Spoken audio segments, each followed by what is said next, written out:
नमस्कार दोस्तों, स्वागत है आपका फाइनेंस फैक्ट्री में। अगर आप भारत में अपना कोई फाइनेंशियल बिजनेस शुरू करना चाहते हैं लेकिन आपको समझ नहीं आ रहा कि कौन सा काम शुरू करें, तो यह वीडियो आपके लिए है। आज हम बात करेंगे ऐसे 7 फाइनेंशियल बिजनेस आइडियाज की जिन्हें समझदारी और सही नियमों का पालन करते हुए शुरू किया जा सकता है। फाइनेंशियल एजुकेशन बटा कंटेंट क्रिएशन। अगर आपको फाइनेंस, सेविंग, इन्वेस्टमेंट और पर्सनल फाइनेंस की अच्छी जानकारी है तो आप YouTube, Instagram या ब्लॉग के जरिए फाइनेंशियल एजुकेशन कंटेंट बना सकते हैं। आप लोगों को बजटिंग, सेविंग, सिप की बेसिक जानकारी और फाइनेंशियल प्लानिंग के बारे में एजुकेशनल कंटेंट दे सकते हैं। ध्यान रखें, बिना जरूरी रजिस्ट्रेशन ऑथोराइजेशन के किसी को पर्सनलाइज्ड इन्वेस्टमेंट एडवाइस या सिक्योरिटीज रिलेटेड सर्विस देने से बचें। Insurance distribution. भारत में इंश्योरेंस की जरूरत लगातार बनी रहती है। आप ऑथोराइज्ड इंश्योरेंस इंटरमीडियरी एजेंट के रूप में काम करके लोगों को अलग अलग इंश्योरेंस प्रोडक्ट्स की जानकारी दे सकते हैं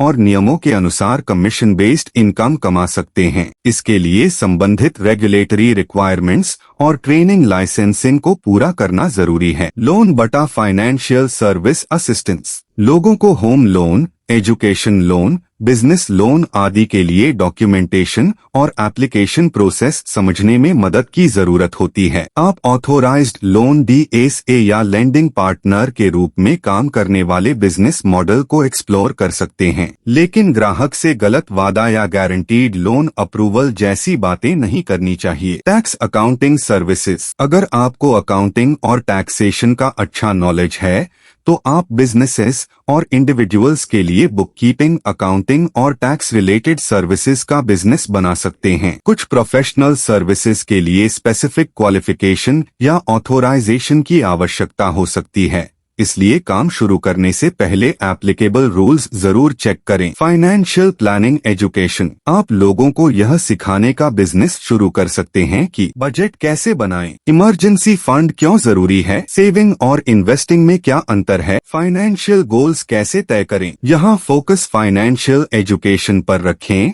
और रेगुलेटेड इन्वेस्टमेंट एडवाइस देने के नियमों का पालन करें। फिनटेक बटा फाइनेंस ऐप बिजनेस। अगर आपको टेक्नोलॉजी आती है तो आप पर्सनल फाइनेंस से जुड़ा डिजिटल प्रोडक्ट या ऐप बना सकते हैं, जैसे expense tracker, budget planner, EMI calculator, savings planner. अगर आपका app financial transactions, lending, investment या अन्य रेगुलेटेड एक्टिविटीज से जुड़ता है तो संबंधित रेगुलेशंस और अप्रूवल्स की जरूरत हो सकती है। Financial documentation business support. छोटे बिजनेसेस को इनवॉइसेस, बुककीपिंग, फाइनेंशियल रिकॉर्ड्स और बेसिक बिजनेस डॉक्यूमेंटेशन मेंटेन करने में सहायता की जरूरत होती है। आप एक बिजनेस फाइनेंस सपोर्ट सर्विस शुरू कर सकते हैं और मंथली सर्विस मॉडल पर क्लाइंट्स के साथ काम कर सकते हैं।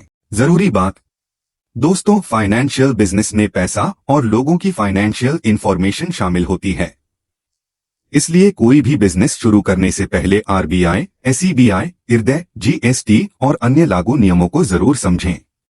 किसी भी ग्राहक को गारंटीड रिटर्न, गारंटीड प्रॉफिट या गारंटीड लोन का वादा न करें। तो दोस्तों, ये थे भारत में कुछ फाइनेंशियल बिजनेस आइडिया। अगर आपको फाइनेंस और बिजनेस से जुड़ी ऐसी आसान जानकारी पसंद आती है तो फाइनेंस फैक्ट्री को सब्सक्राइब करें। वीडियो पसंद आया हो तो लाइक करें और कमेंट में बताएं आप इनमें से कौन सा फाइनेंशियल बिजनेस शुरू करना चाहेंगे। मिलते हैं अगले वीडियो में। धन्यवाद।